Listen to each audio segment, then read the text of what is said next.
Der er fokus på vores energiforbrug. Nogle mener, at de eksisterende energireserver er meget begrænsede. Andre mener, det er afgørende, at vi begrænser vores CO2-udslip af hensyn til klimaet. Men næsten alle er enige om, at energipriserne vil stige. Spørgsmålet er kun, hvor meget. Heldigvis er det muligt for almindelige husejere at gøre en forskel. Vi kan i høj grad gøre os uafhængige af de stigende energipriser, samtidig med, at vi bidrager til et bedre miljø. Med solceller kan man producere sin egen elektricitet, endda overraskende meget, selv i Danmark.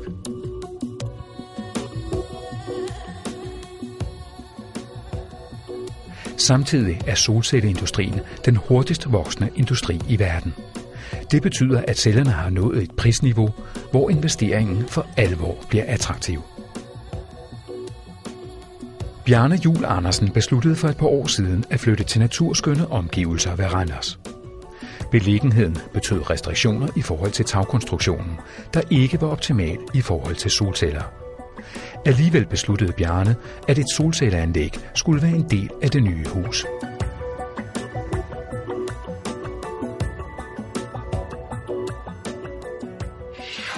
Den vigtigste grund til, at vi valgte solceller, det var, at vi på lang sigt kendte økonomien og omkostningerne ved at bo i huset. En ting er kreditforening, en anden ting er driftsomkostninger. Og det var vigtigt for os, at driftsomkostningerne ikke var afhængige af de konjunkturer, som kom til os udefra. Og når vi har valgt solceller, så skulle vi kun købe en meget, meget begrænset del af vores energiforbrug udefra. Og det vil sige, at vi er stort set næsten selvforsynende i dag.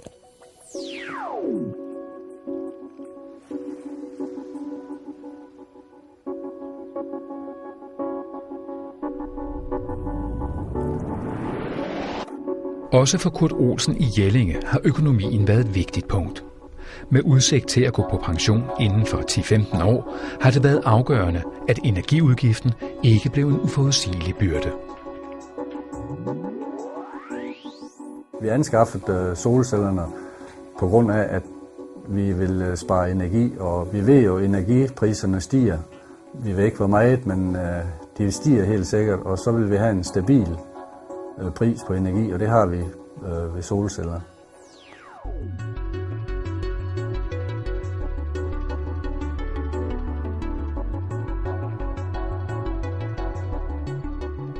Et nybygget typehus tæt ved Aarhus har også fået solceller.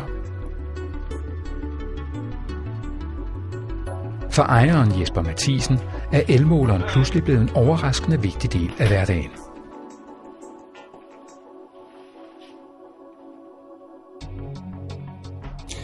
Ja, al den stund, at vi har en daglig produktion af el, jamen det giver opmærksomhed.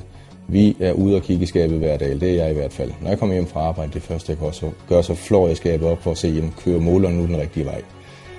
Andre familier har PlayStation, vi har en elmåler, der kører baglæns. Vi har fået fokus på ting som om lys er tændt eller slukket. Der er fokus på standby-apparater. Vi holder også øje med, når vi køber hårde hvidevarer, det gør man, når man bygger et nyt hus, at så skal det ikke være sådan alt for strømslugende. Så jeg tror, at den afledte besparelse, der ligger ved at have solpaneler, det er nok mindst lige så stor en del som den produktion, som selve panelerne spytter fra sig. Mange tror, at placeringen af solceller er meget kritisk. Men solceller producerer strøm både for direkte og diffust lys. Det betyder i praksis, at man kan have anlæg, der er orienteret hele vejen mellem øst over syd til vest, og med en hældning på mellem 20 og 60 grader, uden at miste mere end højst 20% af ydeevnen i forhold til den optimale placering. For mange er det ikke kun økonomien, der spiller en rolle. men også æstetikken. Muligheden for at integrere solcellerne smukt i husets design var afgørende for Kurt Olsen. Solcellerne, som vi skulle have integreret i vores hus, var vi lidt skeptiske over for, hvordan det ville komme til at se ud. Men efter vi har fået det monteret, der er det bare perfekt. Det passer til huset, og det gør faktisk huset kønnere. Og det er ikke kun noget, vi siger, det siger alle, der kommer forbi.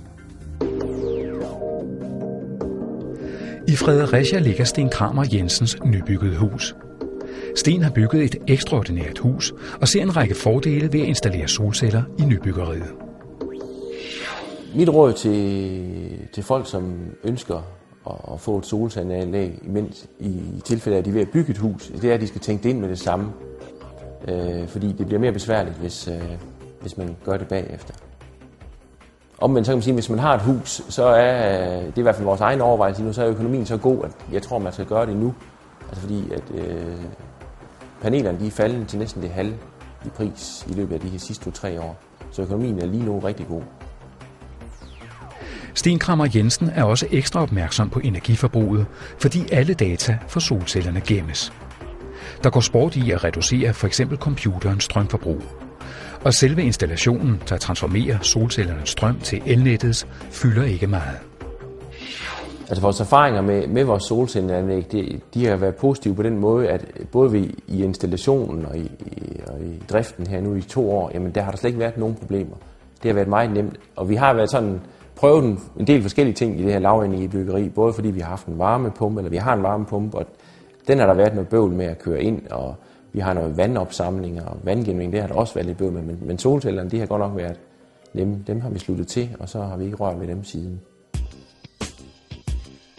De økonomiske fordele. Det er meget lave vedligehold, og den lange levetid gør solceller til en meget attraktiv investering. I et større perspektiv er solceller den eneste vedvarende energiform, der producerer elektricitet, og som let kan indpasses i et bebygget område. Solceller er alternativet, der både gavner den enkelte, samfundet og jordens klima.